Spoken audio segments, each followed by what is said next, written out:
November 15, 1943, Aberdeen Proving Ground, Maryland. A cold gray morning filled with the smell of diesel and wet metal. American mechanics pulled off a dusty tarp, expecting a powerful German machine. But what they found made them laugh. Underneath sat a tiny, box-shaped car with an engine smaller than a lawnmower. The Kübelwagen, Germany's Jeep. They checked the numbers twice. 25 horsepower, barely half of what the American Jeep had. How could this thing survive a war, one soldier joked, but by the end of the day no one was laughing. The tests that followed would reveal something shocking, that the German toy car hid secrets no one expected, and lessons the U.S. Army never forgot. So, stay with us, because what began as a joke turned into one of World War II's strangest truths. If you love real history told with raw detail, don't forget to like this video, subscribe, and watch till the end. This story will change how you see the war machines of WWII. The captured German Kübelwagen arrived at Aberdeen Proving Ground on a cold November morning in 1943. Frost covered the grass, and soldiers' boots crunched over the frozen ground. A small group of American mechanics stood waiting beside a wide concrete ramp, their breath forming white clouds in the air. They had been told that this strange little car was one of the most reliable machines used by the German army, a symbol of their famous engineering skill. When the tarp was pulled off, silence followed. The vehicle looked simple, almost toy-like. Its thin metal panels rattled when the wind blew. The front hood lifted easily, revealing a small, flat engine no bigger than a kitchen stove. "You gotta be kidding me," muttered Sergeant Mike Kowalski, a Detroit mechanic who used to build engines that made 3 times this power. He read the tag again, 25 horsepower. The men laughed, a low, tired laugh that came from disbelief, not joy. Next to their sturdy Willys Jeep, this thing looked weak. It weighed about 1,700 pounds, almost 700 less than the Jeep, yet still seemed fragile. Major Sterling, the officer in charge, simply said, "We'll see what the numbers say." In the Army, feelings didn't matter, data did. The Kübelwagen's engine was air-cooled, meaning it had no water radiator or coolant system. That seemed strange to the men who were used to liquid-cooled American engines. Air-cooled motors were lighter and simpler, but also risked overheating. The soldiers made notes: 4 cylinders, 985 cubic centimeters, top speed maybe 50 miles an hour if lucky. Not impressive.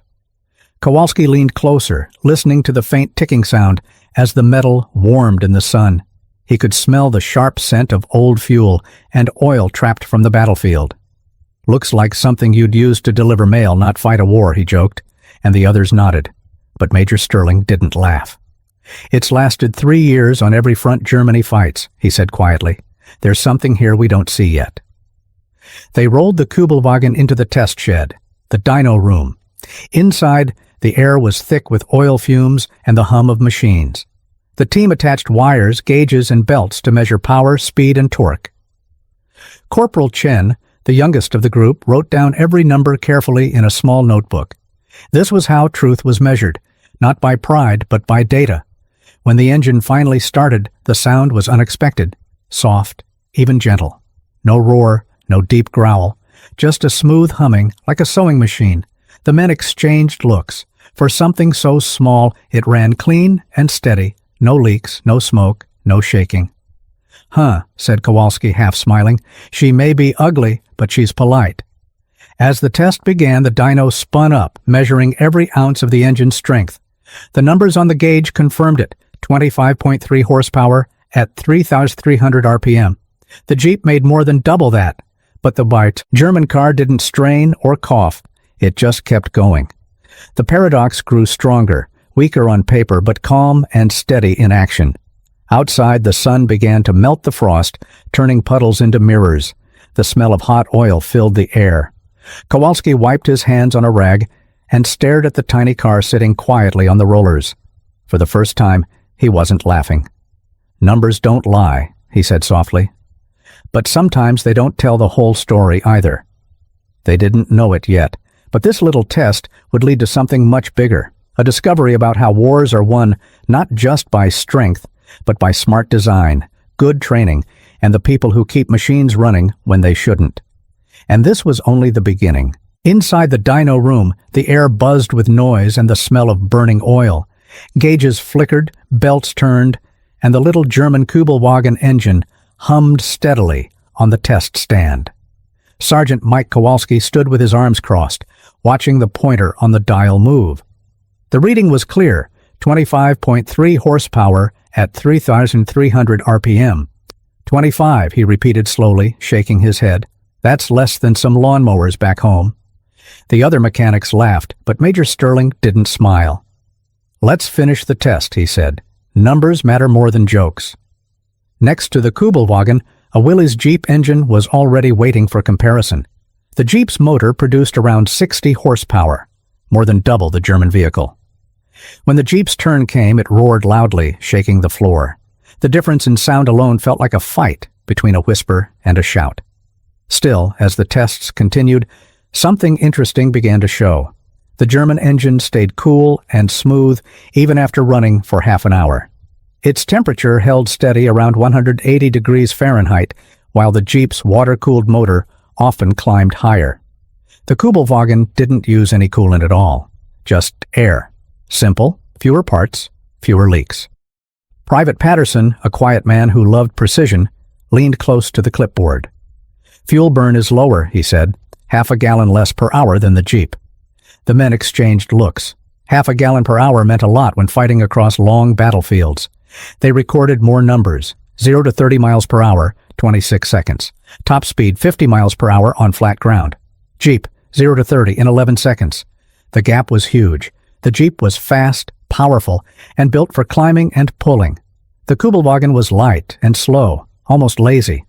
When the dyno test ended, they rolled the car outside again. Steam rose gently from the exhaust pipe. The sound faded into the cold air, soft as a sigh. Kowalski touched the warm metal with his bare hand. It's weird, he said. It shouldn't work this well, not with so little. Major Sterling looked down at his notes. Maybe that's the point, he said. It's built for enough, not for more. They began the next part of testing, the acceleration run. A long, straight track stretched across the proving ground, flat and empty. The Kübelwagen rolled to the start line, its small tires crunching over gravel. The wind was sharp and cold, carrying the smell of gasoline. All right, Mike, Sterling said. Take her up to 30.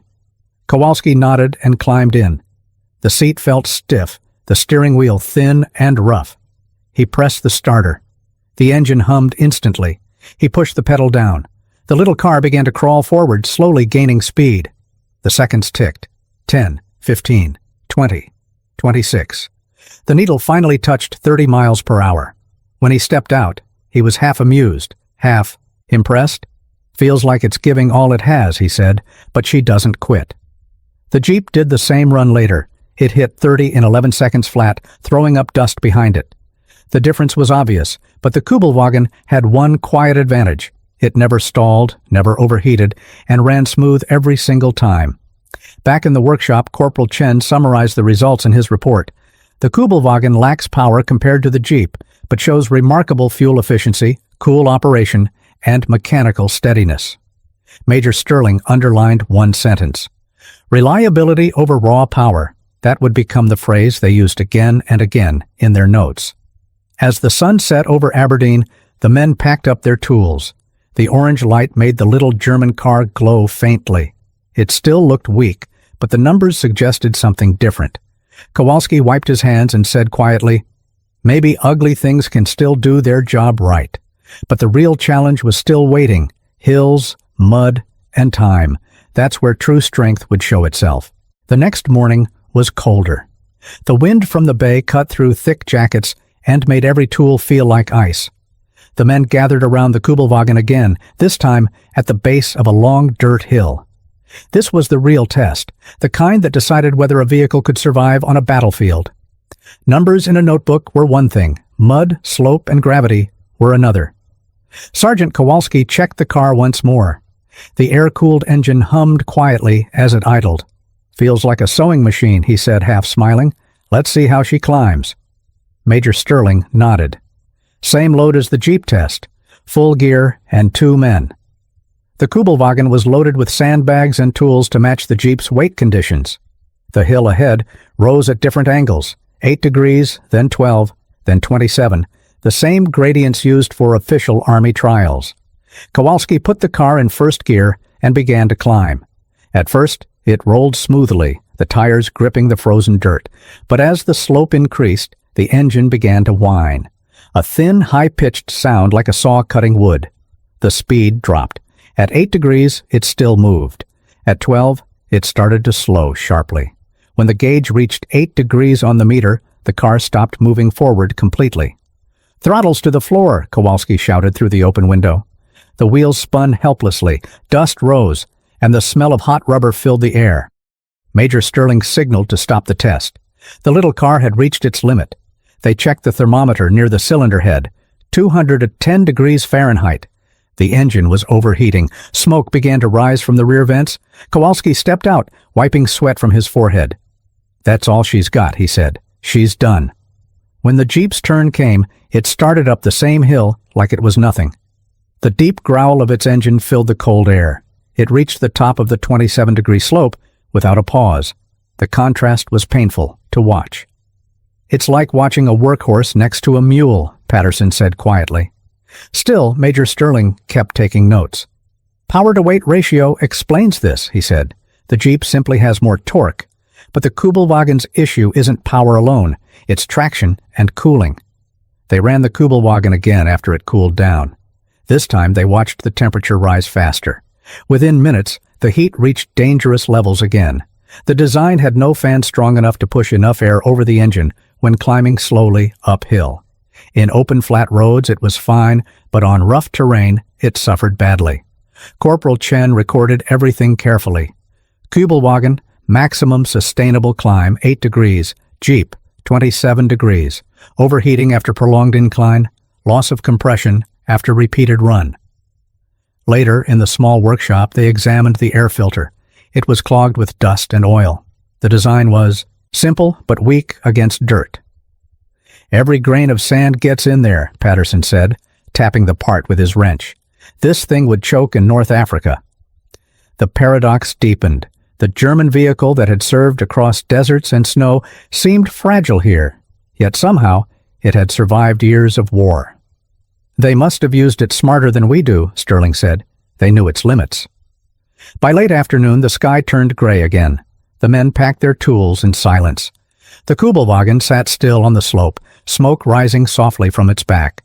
Kowalski looked at it and said, "It's not built to win races. It's built to keep moving, just enough." As they left the test site, the Jeep roared to life again, powerful and loud. The Kübelwagen stayed quiet, cooling slowly in the cold wind. What came next would test something even more demanding than hills, the deep, loose sand that swallowed whole machines. The next test took place 2 days later on a stretch of soft sand that looked like a piece of desert dropped into Maryland. The winter sun was weak, and the air smelled of oil, salt, and wet dirt.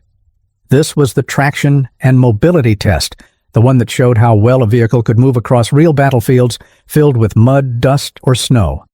Sergeant Kowalski stood beside the Kübelwagen, rubbing his hands together for warmth. The car's thin tires looked out of place against the soft ground. "These things belong on a beach, not a battlefield," he said. Major Sterling only replied, "Let's see what the Germans thought they were doing." The Kübelwagen's engine started easily, its quiet hum sounding calm and steady. Kowalski drove it forward into the sand pit. At first it rolled gently, moving about 20 feet before the rear wheels began to spin. The fine sand flew up in a pale cloud, covering the back of the car.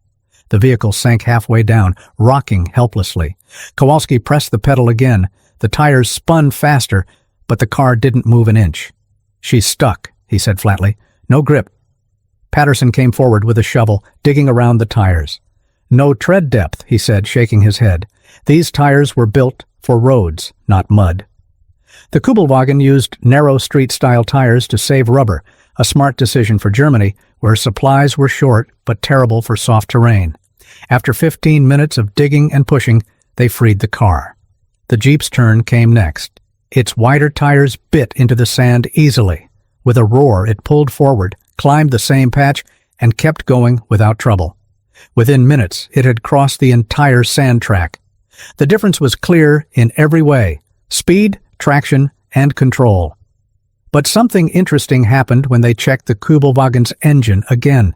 Despite being stuck for almost 20 minutes, it hadn't overheated this time. The air-cooled system worked better when the car idled instead of climbing.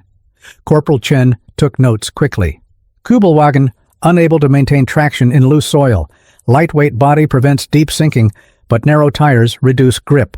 Engine temperature stable during idle. No mechanical failure observed. Major Sterling looked thoughtful. They didn't build this for power, he said. They built it for simplicity. Easy to fix, easy to run, even if it can't go everywhere. He was partly right.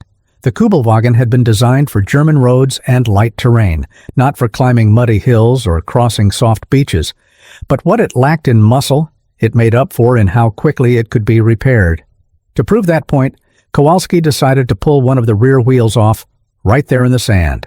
The entire operation took less than 10 minutes. The parts were simple and lightweight, no special tools required. Now that's clever, he admitted. A guy could fix this thing with just a screwdriver. Still, there was no denying the facts. In real war zones like Africa or Russia, traction mattered more than comfort. The Jeep could go almost anywhere. The Kübelwagen could not. The men pushed the German car back onto solid ground. The light was fading now, and long shadows stretched across the sand. The sound of the cooling engine ticked softly, like a clock counting down. "So," Patterson asked, "is it any good?" Kowalski looked at the dusty little car, then at the Jeep parked nearby. "Depends what you need," he said. "If you want to move through mud and rocks, take the Jeep. But if you want something simple that just keeps running, maybe this is enough." The test was over, but they still had more to learn. Next, they would find out how well each machine could be kept alive, not in battle, but in the quiet moments in between. That meant one thing: maintenance. The following day was still and cold. The smell of oil hung in the workshop air, mixed with the faint scent of metal dust and gasoline. Today's task was not about speed or strength. It was about maintenance. How easily could each vehicle be repaired and kept running? In war, that often mattered more than horsepower. Sergeant Kowalski rolled up his sleeves. "Let's see how long it takes to service this little thing," he said, patting the Kübelwagen's thin metal hood. The stopwatch clicked as he began. He started with an oil change. The German car had a strange setup, a small flat oil pan and bolts that were hard to reach. It took him almost 45 minutes to finish the job. When he pulled his gloves off, his hands were covered in oil. "Not good," he muttered. "On a battlefield, that's forever." Then he tried changing the air filter.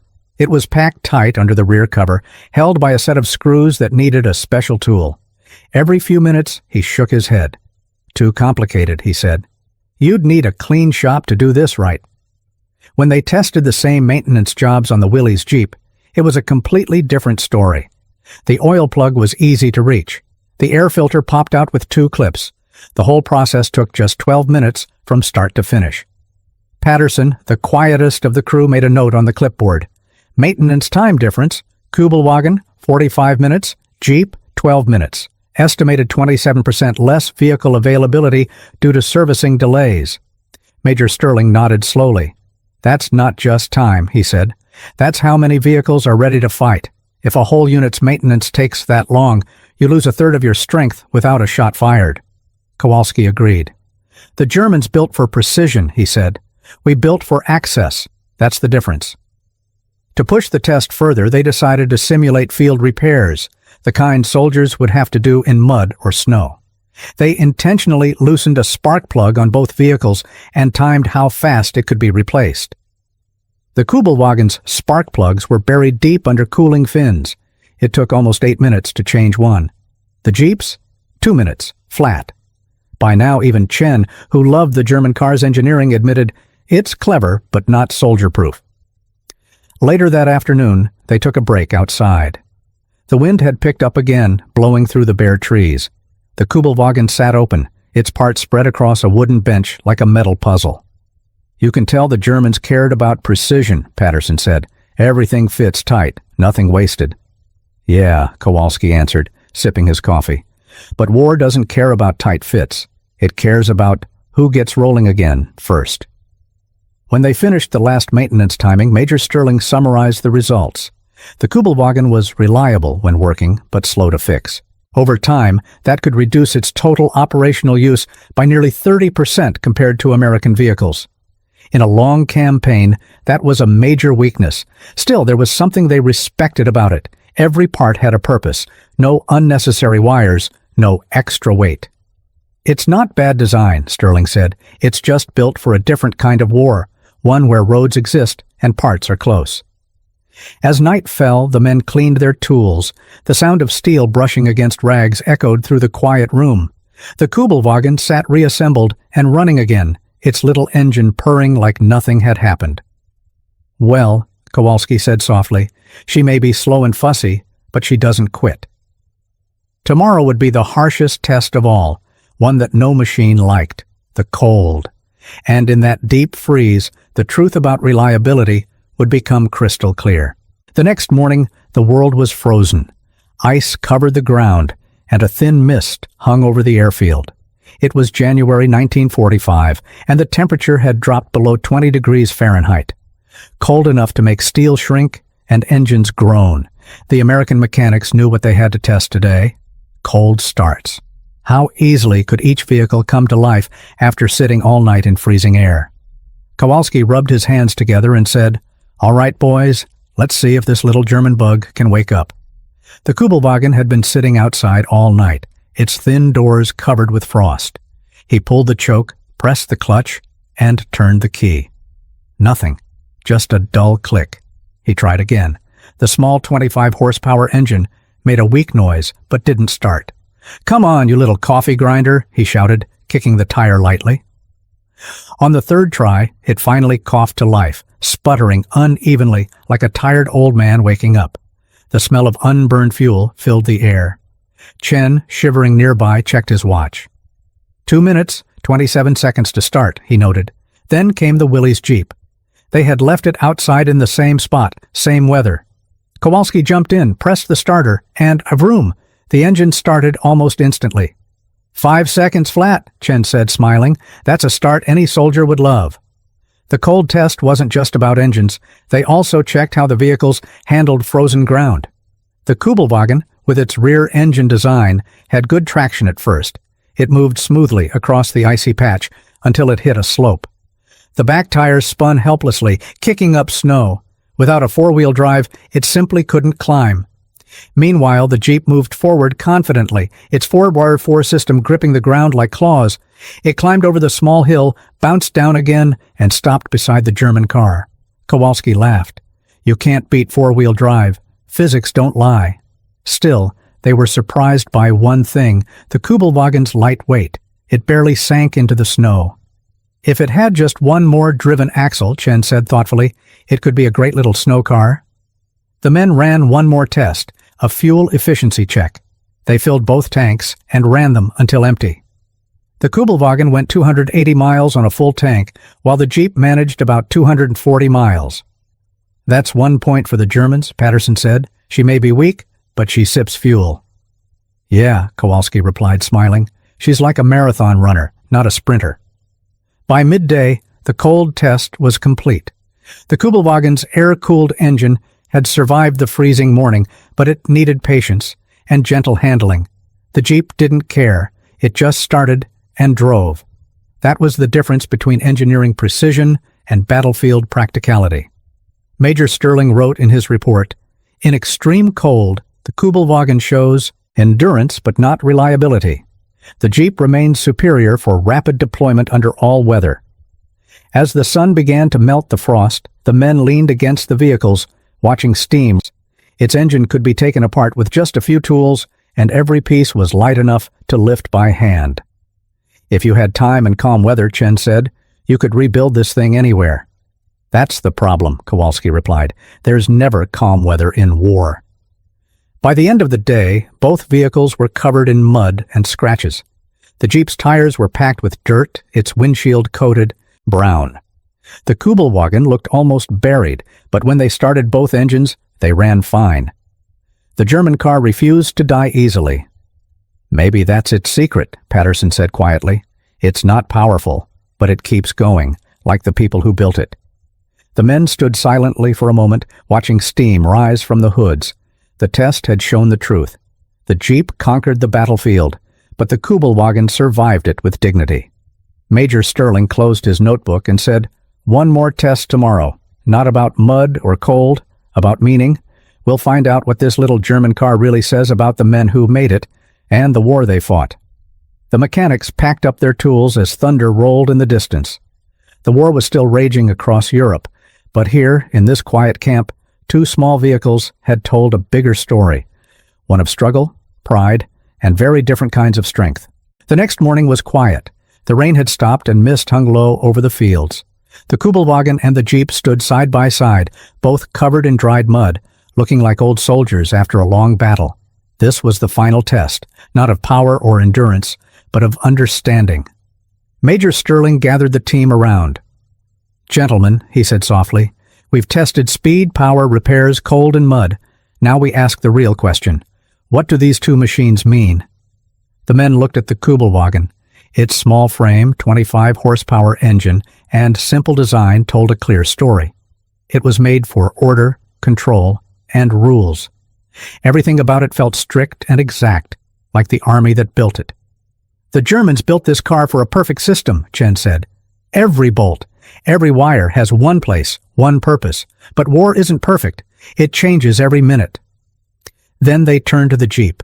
Its rough edges, loud engine, and open body looked almost careless. But it wasn't. It was made for freedom, for fast thinking and fast moving. Kowalski leaned on the Jeep's hood and said, "This thing wasn't built to look good. It was built to help a man survive, to climb, to pull, to carry, to move on." Patterson added, "The Jeep is like America itself, simple, direct, and always moving forward." Sterling nodded. "And the Kübelwagen?" "The Kübelwagen," Patterson replied, "is Germany, smart, proud, but trapped by its own design." They all stood silent for a moment. In the distance, a supply truck rumbled by, carrying crates of ammunition. The sound faded into the cold air. Sterling took out his report book for the last time. Rise from their hoods. "You know," Kowalski said, "it's strange. The Germans made this with care, detail, even pride.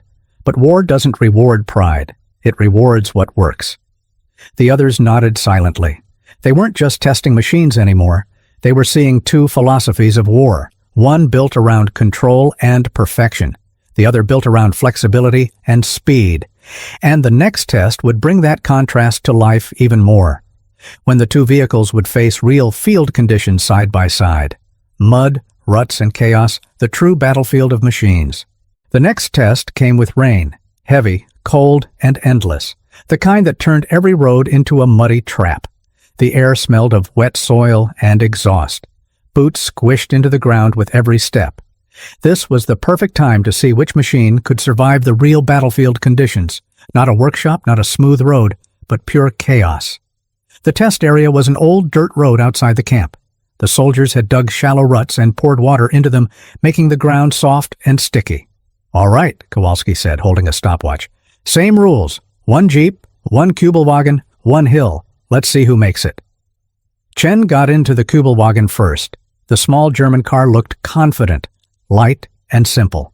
He pressed the gas, and the rear wheels spun fast, splashing mud everywhere. For a few yards it moved forward, the little engine whining loudly. But then, as the mud got thicker, it began to slide sideways. The back tires lost grip and the car sank halfway into the muck. "Keep it steady," shouted Kowalski. Chen tried rocking it back and forth, but it was no use. Without front-wheel power, it just dug itself deeper. After 22 seconds, the Kübelwagen stopped completely. The men pushed, grunted, and finally freed it, their uniforms covered in mud. Then it was the Jeep's turn. Patterson took the wheel. He shifted into four-wheel drive, grinned, and said, "Let's go for a swim." The Jeep started slow, tires turning firmly. It rolled straight into the mud, climbed over the same slope where the Kübelwagen had sunk, and came out on the other side without even slowing down. "Time, 17 seconds, Chen called out laughing, and no pushing needed. Even Major Sterling, who rarely smiled, gave a small grin.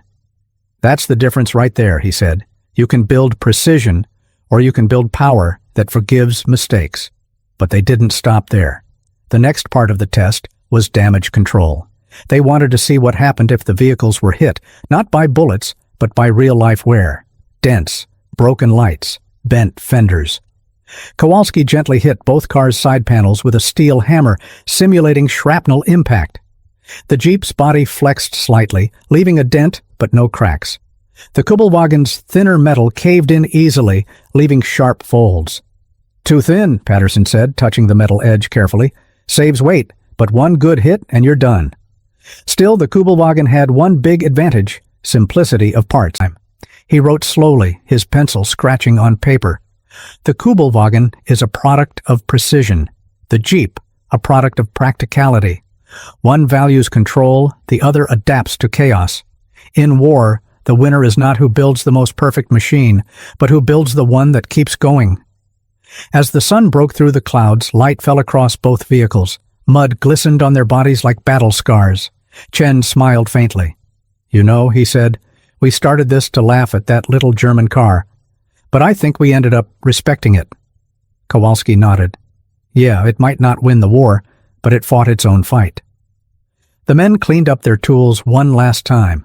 The Kübelwagen was to be sent to a museum storage yard, while the Jeep would go back to the field for duty.